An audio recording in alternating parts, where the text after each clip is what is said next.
I no longer trust my girlfriend to prepare food or drinks for me after I discovered she spit in my coffee one morning, all because of an argument the night before, which has obviously seriously damaged our relationship because right now I don't know what to do. Subscribe to Am I the Jerk and don't forget to hit the bell to turn on notifications. Okay, for a bit of background, my girlfriend and I have been living together for about 11 months. I was working on a project down south when I met her, and we did long distance dating for a few months. She was down there living with an old college roommate and was struggling to find work. And at the time, she was unemployed and the job market down south really sucked. I offered to let her move in with me because the job market was much better where I lived, which was a couple states north, and we wouldn't have to do long distance dating anymore. After she moved up here, I bought a used car for her to use, and she did find a job at a call center for a little bit. But for the last 6 months, she's been unemployed and I have supported her. And then over the last 3 months, the relationship has devolved to the point where we are just constantly fighting. And after giving her an ultimatum, she finally got a job that started this week. Well, last week, I got a Ring camera and she was very upset by this invasion of privacy, as she put it. And I should have asked, but it's been really helpful with coordinating grocery deliveries, and it just makes me feel more secure. We eventually fought about it and went to bed, and the next morning, I come down and she has coffee ready for me on the table. Now, this is where things get a bit gross. I looked into the coffee and there was something floating on top of it, and to my absolute disgust, I discovered that yeah, she had straight up spit in my morning coffee. I then immediately confronted her about it, and she denied it before eventually saying something along the lines of, well, if I did, you know why I did it. I then told her it was time for her to leave, and initially I had told her that she had to pack up and leave immediately, but I ended up walking that back because she had nowhere to go. No family, no nearby friends, like literally nothing. So despite my extreme disgust, I couldn't just make her homeless. I then told her to clean up the guest bedroom and move her stuff into there. Now she did this, but then she came into my room early the next morning because she said to me, oh, I can't sleep alone in there. I'm too afraid. But you know what? I mostly just ignored her and I kept to myself. She tried to mend fences with me by cooking dinner a few days later, but when I looked at that food, all I could think about was that stupid cup of coffee. Well, last night, while trying to get to sleep, I couldn't stop thinking about what else she might have done to my food. And it was here that I told her she needed to move back into the guest room. Now, seriously, I've never been in this situation before. Am I putting myself in jeopardy by allowing her to stay? I'm not sure if this relationship is recoverable or if I should even try, because at this point, I don't know what to do. Okay, I will never understand why people have sympathy for someone who's trying to like sabotage your food and your drinks. But dude, get her out of there, man. Kick her to the curb and find someone better. This is not a winner. I gotta be honest. This is not someone you want a lasting relationship with. This is what I would describe as a massive waste of time. You're wasting your time with this lady. She is so toxic that she would spit in your drink and hope that you would drink it. And yeah, that also makes me wonder, what else has she done to your food? Like seriously, what else has she done with the food in your kitchen currently right now? Who knows what's actually happened behind your back? And also, who knows what you might have eaten by accident? And I'll let your imagination do the work, but holy crap, there's no way I would ever allow her back in my house. Not to mention letting her back in the bed, which dude, you're an idiot for that. It really sounds like you let some homeless woman move in with you, and that's not fair for you or anybody else. So yeah, dude, do yourself a favor and kick her out. You don't need to worry about someone who's sabotaging your food and possibly trying to poison you. That's disgusting, that is horrifying, and you don't need to deal with that. Subscribe to Am I the Jerk if you haven't already, and also check out Am I the Genius while you're at it. They're in the description. You're not going to regret it, I promise. And also, leave your comments down below, man. We would love to hear what you have to say. Musical Madness was talking about how, like, you know, in some of these videos, we see people giving, like, ultimatums to their partner or to somebody, and they basically explain, like, that's your sign to get out of there, and I totally agree. Like, dude, that's, like, the one thing I see all the time, and it's like, dude, anytime someone does that, I'm immediately like, good lord, I don't like this at all. So I love that, because I totally agree, Musical Madness, and thank you for commenting. We appreciate the fact that you love listening to these because we enjoy making them. If you want to submit your own stories, go to amithejerk.com/submit. We would love to hear what you have to say, and honestly, stay tuned. We got some fun stuff coming up. But without further ado, let's get back to the video and on to the next story.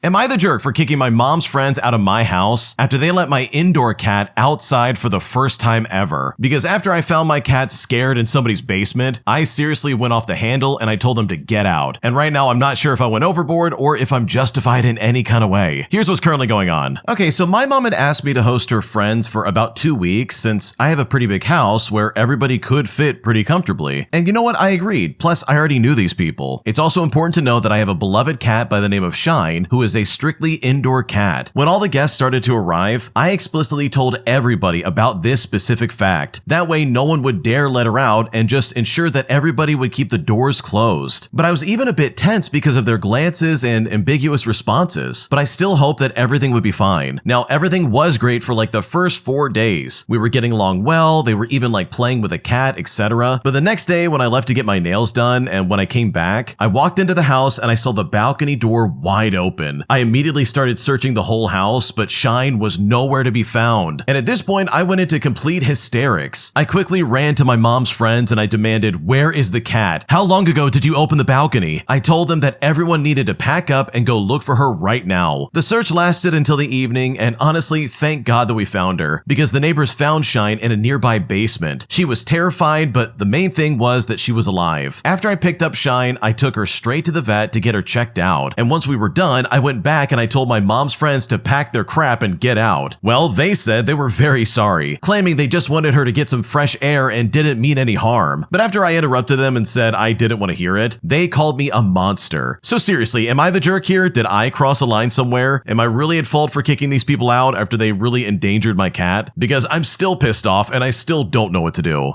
Okay, dude, these people suck. You had one rule coming into your house. Don't let the cat out, dude. The cat is not an outdoor cat. They don't know anything about the neighborhood. So above all else, don't let the cat out of the house. Which, by the way, that's a pretty easy rule. Just watch where you're stepping and make sure the cat's not by the door if you're leaving. Like, that's literally it, and these people couldn't even do that? Like, bro, I would kick them out as well. Screw that. So no, you're not the jerk, and you're definitely not the monster like they're describing, because this was the easiest rule to follow out of anything you could have asked of them. And them disrespecting that and trying to like pass it off as if, oh, it was just an accident, we were worried about the cat. Like, that's ridiculous, and there's just no good excuse in my opinion. My wife doesn't like the consequences of pressuring me to see my brother again, who I went no contact with over a decade ago for being super violent towards me. Because after I was forced to go to a family reunion of sorts, the exact same thing happened again, where my brother attacked me and he got sent right back to prison. And now I am seriously distraught and just so broken over this, because I literally knew this was going to happen, and yet my wife decided that I need to go anyways, putting me and her in danger in a way that is completely unacceptable. And at this point, I just don't know what to do. Here's what happened. Okay, so I won't go into like the whole backstory, but just to sum it up simply, my brother was a violent kid who mistreated me physically throughout our entire childhood. Our parents got him all the help they could, but it didn't stop his violent tendencies. When I turned 18, I went no contact and I spent about a decade having nothing to do with him. My parents were heartbroken, but they claimed they understood. I met my wife about 8 years ago, and I was pretty upfront about my brother's violence towards me. She was horrified by the scars I could show her and the stories I could tell her about his violence, and she promised to always have my back about being no contact. We have a 1-year-old son together, and things were going great until about 3 months ago. My brother was in prison for over a year, and he's finally been released on parole. Our parents were convinced that he was a whole new person, and even tried to plan a dinner with the whole family, but I straight up refused, and I told them I wasn't going. Well, they went to my wife, and she decided we should go, but I told her no, and I made myself clear that if she wanted to go and risk him attacking her, then I couldn't stop her, but I wouldn't be dealing with him ever again. She eventually wore me down, and when I finally gave in, I warned her that I would resent and blame her as well if he tried to attack me or attack me again. She then told me that she was willing to take the risk and I needed to see that people can change. She was very confident I would be eating my words and we would be fine, but guess what? We're not fine at all. We actually have marriage counseling starting in 2 weeks, but the dinner went as bad as I expected. Our son was with my wife's parents because that was one hard rule I set so that he was safe. But guess what? My brother hadn't changed at all. He is still a hothead, and my quietness at dinner got him so worked up that he tried to attack me and he managed to back me into a corner. My wife even had to call the police, and guess what? He was sent right back to prison. Now, physically, I was fine, but emotionally, not so much. I literally knew this would happen, and I feel like crap for letting my wife convince me in the first place. But I feel so utterly angry with her for pushing so hard and for going back on her promise to always support me. She did apologize, but it's like I told her. She knew my very first-hand account, and she saw the proof on my body, and yet even still, she pushed for this dinner. Had my reflexes been poor, then I would have been screwed, and so would she if he had gone for her. My dad almost got it too, but he would still forgive my brother like he did all the other times. But now my wife is saying that she doesn't think it's fair for me to blame her, and that she doesn't like that we need marriage counseling over it? Well, I just straight up told her that she would rather believe my parents than protect my safety. And she would have brought our own son to that dinner if I didn't put my foot down and say no. She's unhappy about therapy, but is agreeing to go. But in reality, this is a consequence, and it's the only way our marriage could potentially get back on track. But I'm not sure, given how adamant she was, that I go face my brother. But I'm trying because you know what? I love her, and we have a son together. But I'm not really sure what to expect because she regrets it, but she also doesn't seem to fully grasp the seriousness of all of this. But now I'm honestly at a loss, and I seriously just don't know what to do. Okay, someone in the comment section said it before I could, but holy crap, I can't stand people like this. They're the kind of self-righteous people who are usually religious in some way, who are like, oh, you need to forgive and forget. You gotta let go and know that people can change. And it's like, no, in this situation, I don't think this guy has changed, and I'm not obligated to show any kind of forgiveness or try to meet this guy where he's at and understand him. No, screw that. I have the scars to prove it. Are you crazy? This guy's a violent individual. Holy crap, he went right back to prison the same day, attacking his brother. What, because he's too quiet at dinner? Are you kidding me right now? Seriously, what a psychopath, dude. And yet, even though she saw all the scars on your hands and she knew all the stories you told her, she still ignored it and said, oh, it's time for some forgiveness, and literally forced you to go see this guy who was absolutely going to attack you. Holy crap, if I was in your shoes and this happened to me, I would be divorcing her. This would absolutely be the deal breaker that would make me never want to talk to her or even look at her ever again. Because she promised, she said she would always have your back about being no contact with this weirdo. And yet, when there's social currency on the line, suddenly she could be the brave warrior that brings this family back together. Holy crap, screw you, lady. And the funny part about this is that I don't even think she's sorry. Because if she was sorry, then she would be like, yes, we need to go to counseling. We need to figure this out. But no, she doesn't want to face her problems. She doesn't want to admit that she's wrong. Holy crap. She does not want to take accountability for this because she knows this is gonna be painful. This is really not gonna be fun for me.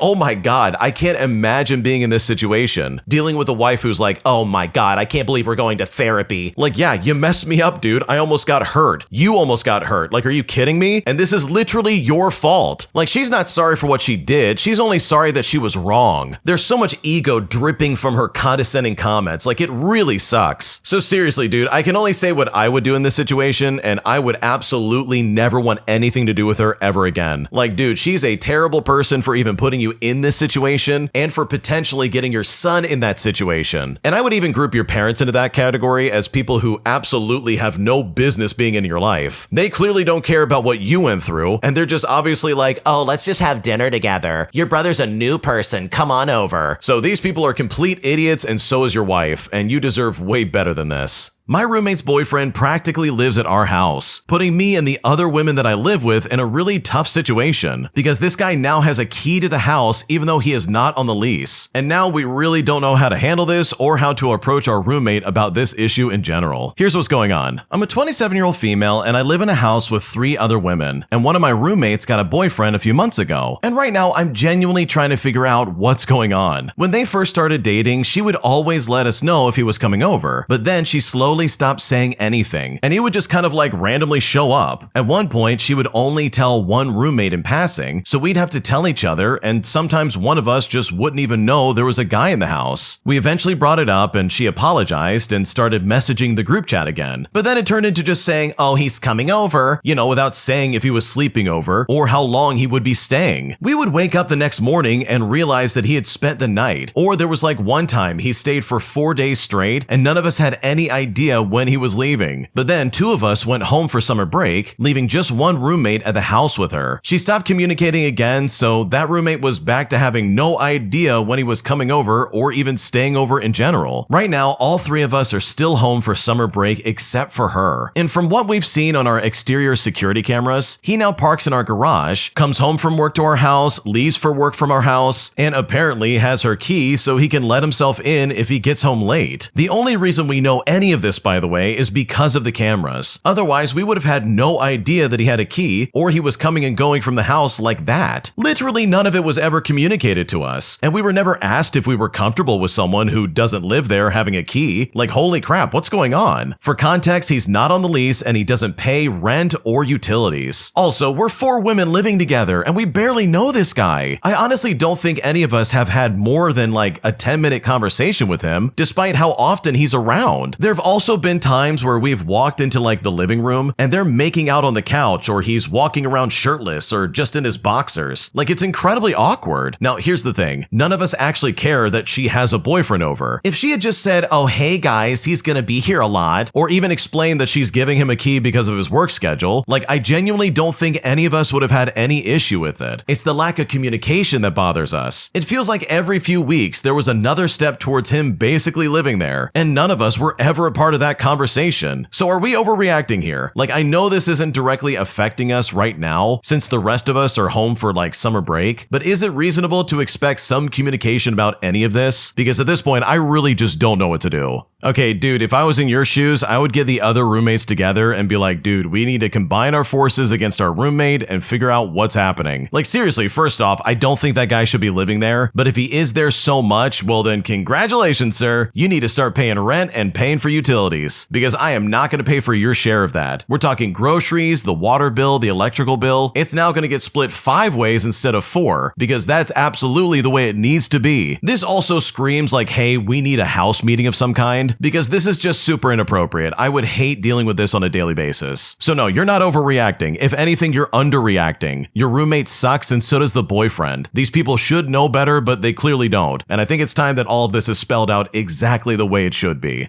My boyfriend of 4 months hid the fact that he has a child, putting me in a really awkward situation because I don't date guys with children, and at this point I just don't know what to do. Here's what's currently going on. Okay, so I moved for work 4 months ago, and I met my now boyfriend, who I will call Leo. We started out as friends since we met the first week I arrived here, and his friend group basically became my friend group. I have 2 girlfriends from my place of work, and that's about it. The friends I've got back home were not very good, and we stopped talking 2 months into me being here, so I only have like 2 friends left back home at all, plus the 2 coworkers here and Leo's friend group. So it's important to note that I'm also child-free by choice. I've always thought that having a child is a very important thing, and the father of the child is one of the most important things. And in the same matter, I don't really date guys with children. So today I got a message from my boyfriend's sister, and he asked me if Leo's okay. I then said that he is, and if there's anything I could help her with. And that's when she said to me, yes, well, the mother of his child talked to me, and she's been trying to get in contact with him in a matter regarding their son. And when I heard this, I was flabbergasted. Just last week, I had asked him about a tattoo with, I guess, his son's name on his forearm, and he literally looked at me and said, oh, it's a biblical name, and then changed the subject entirely. And I thought maybe he lost someone by the name of Matthew, and that's a made-up name, and I just left it at that. So not only did he hide his son from me for the 4 months that I've known him, but he also lost the one chance that he could have had to tell me himself. I might have mentioned to him that I wouldn't date a man with a child in the beginning of us knowing each other, and someone told me that he might have been afraid to tell me and lose me, but I think it's way worse to have been lied to for months. I'm at work right now, but I will see him tonight, and I might just tell him that your sister told me the mother of your child's trying to contact you, just to see what his reaction will be. So here's my question, like, what do I do now? Seriously, I feel like I've been lied to, and I just don't know what to do anymore. Okay, honestly, this is a big thing for someone to leave out of the relationship. I'm not kidding, like, this is so big, it's like, I'm gonna dump you big. Because, dude, what do you mean? You've got a kid? You gotta tell me that kind of stuff, bro. The original poster even said, like, hey, I'm child-free by choice, meaning that they don't want to have kids, and they don't want to date someone with kids, which, by the way, is not a weird thing to request of somebody. If you don't want to be around kids or have anything to do with children, then congratulations, you don't have to deal with that. So for him to hide that from you, even under the assumption of like, oh, I'm gonna lose her if I tell the truth, like, dude, that is not a good reason to lie. That's a terrible reason to lie. So in my opinion, if this was me, I would be dumping this guy and moving on. There's no way I would ever put up with this. You deserve to know that from the very beginning, and him hiding that from you and lying about it, that is incredibly inappropriate and not okay. My mom and stepdad are angry with me simply because I asked my biological dad to walk me down the aisle instead of my stepdad. And now I'm at a breaking point with this because I seriously just don't know what to do. Here's what's going on. Okay, so my parents divorced when I was in preschool, and they shared custody of me most of my childhood. My mom and stepdad met when I was 7 years old, I think. And I think I met him when I was like 7 or something like that. I'm honestly not too sure. Now, everything was going good with everybody until I was about like 15 years old, and my dad was eventually diagnosed with schizophrenia. My mom then went to court and was awarded full custody because of my dad's mental health struggles that had been going on for maybe like 8 or 9 months by then. Now, I still loved my dad, and my dad was receiving treatment. In fact, he was hospitalized 3 different times in a 2-year period that accumulatively was probably like a year of his life. When he was allowed visitors, I visited him, and when he wasn't, I just waited to see him. Well, once my mom had full custody of me, she and my stepdad tried to push me to look at my stepdad as the sole father figure. There were many challenges in those 3 years because I still love my dad, and I didn't suddenly see my stepdad as more or even elevated in my life. Father's Day was rough when my dad was hospitalized because it was expected I would be celebrating with my stepdad for the first time ever. And honestly, I really didn't want to, and that really hurt his feelings a lot. We had never celebrated Father's Day together because I was always with my dad. Apparently, that was fine when I had a healthy dad, but a sick dad made that a big problem. Because if I was living full-time with them, I should be allowing more of a relationship to form with my stepdad. But I will say, moving out has helped things a lot. In fact, I made it clear to them that my dad was my dad, and I was going to have him in my life, and they did not get a say in my decision. But after refusing to discuss it more, they eventually let it go. Now, my dad isn't really the same as he was before. He's medicated, but it makes his mood incredibly low. But out of all the different kinds of medications that he's tried, it's the only one that doesn't make him physically ill, or doesn't make his schizophrenic episodes even worse. Most of the time, he just stays at home to prevent himself from becoming overwhelmed. We celebrate my birthday together in private, and we did a separate celebration for both of my graduations. I then asked him months ago if he felt like he would be able to come to my wedding and do the whole traditional father of the bride roles of walking me down the aisle, doing a father-daughter dance, and even giving a toast. He told me he would make it happen because he knew how much I wanted him there. He's working with his medical team to figure out a short-term solution so he can do it, and I just straight up told him, hey, don't endanger yourself just to do this. And he said that his doctors won't let him. In fact, my fiance and I are keeping the wedding small just to help my dad out too. And honestly, it's also worked for us because we bought a house together last year and we're less financially strained with a smaller wedding. Now, my decision to ask my dad to do the traditional father of the bride stuff has started a lot of drama with my mom and stepdad. My stepdad apparently feels slighted, and my mom feels like this stuff since I was about 15 should prove that my stepdad deserves the role over my dad who hasn't done as much. And I definitely disagreed, but my mom said that my stepdad would have paid for my college if I'd asked him. And on top of that, he would have paid for the wedding if I had asked. She said he would be my dad in every way possible if I simply asked him or even allowed him in the first place. They told me that my dad wasn't capable of being a good dad anymore, but I have someone who is. And apparently I'm insulting him in front of everyone by doing this. Ignoring them has not made things any better with my mom and stepdad. They're still extremely pissed off and demanding I do what they want instead of what I want. And they're even trying to create drama by involving other family members who chose to give me a heads up, but otherwise just stay out of it. So now I'm just wondering what I do about all of this. Honestly, at this point, it feels like it would be easier to tell them not to come, but that's also so extreme. What should I do?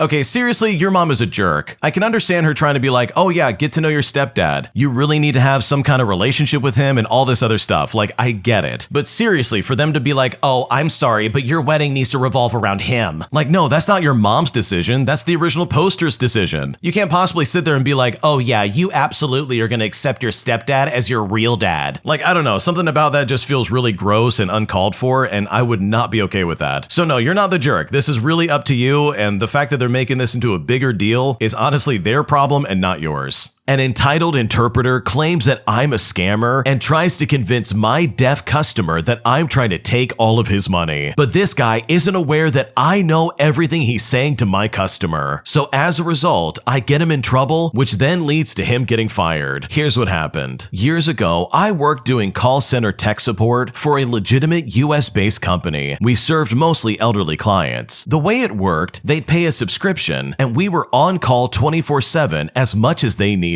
We could remotely access their PCs to fix them, log in to show them how to do something, like low-level computer training, on par with basic computer classes that you might see at a community college. Stuff like that. This service wasn't cheap, easily in excess of $100 a month, but justifiable given that most customers would call a couple of times a week for one thing or another, and could take a couple of hours per call. Several of our customers were deaf, and they would call us via a teletype service. For those who don't know, the deaf caller types or signs with a third-party service who then calls and speaks for them, relaying the message over the phone to the person on the other end. They are supposed to be impartial and convey messages word for word. It's essentially a translator job. You don't inject commentary into the discussion, just relay the message as precisely as possible. However, some of the smaller services only staff a few dozen operators and have frequent dealings with the same customers, so there's a sense of familiarity that can arise, and sometimes that impartiality is compromised, and it's a hard job to fill. You need someone who has typing skills rivaling a court reporter and fluent in ASL and willing to work a lot of hours for minimum wage, so sometimes they just put up with awful employees to maintain staffing. A customer called us using one such teletype service for help removing some malware from his computer. Initially, all went according to plan. In the course of removing the malware, he needed to reboot his PC, which means he would be discounted from the teletype operator who he was communicating with via that PC. So when the computer reboots, I reconnect his PC and he connects to the service again. This time he gets a different operator, some guy by the name of James. That's not his real name. And this is someone who he had apparently interacted with before. Mind you, the call was unnecessary. I can see his computer screen and everything he's typing to the teletype operator. I could have chatted with him directly through the PC, but it wasn't my call. So this James guy, serving as our go-between, suddenly decides that I'm a scammer and he's going to warn my customer. He starts putting words in my mouth, things I did not say. Completely unaware, I can see all of this on the customer's computer. He remarks that he can't understand me through my heavy Indian accent. I'm a white guy, by the way, born in the United States, and I could not fake a convincing Indian accent even if I tried. He then starts to get really sketchy, explaining to my customer that part of his disability is that he can't hear my accent, and if he could, he would hang up immediately and know it was a scam. He keeps making these little asides with the customer, which I can see in the chat, telling him I don't actually work for the company that I claim to work for, and warning him not to give me a credit card. I never asked for one, as this customer is a subscriber. I've had his number for years and charge a predetermined amount monthly per our contract. James then goes on to say, he doesn't work for this company. They're just saying that, lying about you having a computer virus to take your money. That company would never hire a guy like that. I get how he can think that. We've all seen this scam before. In the right context, it's not bad advice, but he doesn't have all the facts, like that our customer has been a client for years, that we have a contract and he was getting charged the same amount if he called me or not. This wasn't the case of a customer returning some scammer's voicemail. He was calling a service vendor he had existing dealings with. So I open up Notepad on this guy's desktop and I start typing to him. I say to him, "Sir, I can assure you I did not ask for your credit card number, nor will I ever do that. I can see the chat screen and half of what I'm saying is not being conveyed at all. And most of what he is typing to you, I did not say. Also, he's not telling me what you're typing. Or when he does, he's conveying it in a very hostile tone." The customer then types back in the Notepad window, "Yeah, you're talking to James. I've dealt with him before. He's an absolute jerk. I'm so sorry. He's supposed to quote us word for word, but I've had some suspicions about him for a while. I've complained a few times, but nothing ever comes of it." So I address James. "Hey James, you do realize I can see the customer screen as we talk, right? I do work for this company and I can prove it." And right when I said that, he went absolutely silent. I said to him, "Can you put your supervisor on the phone, buddy? I'd love to show him these chat logs, and of course, I'm recording the call on my end. I'll send him a copy as well." So because of that, this customer got his teletype service comped for a few months, many apologies from the service, and James got fired. I removed the malware, and the customer reached out to me via email, thanking me a few weeks later, and he had a lot more to say. Apparently, he learned from the others at the teletype company that James had been up to other shenanigans as well. Customers he didn't like, he would do passive-aggressive stuff, like mess up pizza orders and dinner reservations, or would purposefully transpose numbers so credit cards would be declined, or people would be unable to make return phone calls. He had a long history of being an absolute jerk that could be summed up to minor mistakes, but judging by the frequency and the nature, must have been deliberate. His employer apparently didn't keep good records or retain call recordings for very long, so the company had a hard time firing him. This one time, he actually broke the rules trying to help a customer and forgot that the call centers keep really good records, and they are very willing to share them. What really bothered us the most wasn't learning of his other passive-aggressive stunts. You kind of expect awful service from anyone you deal with on the phone. It was the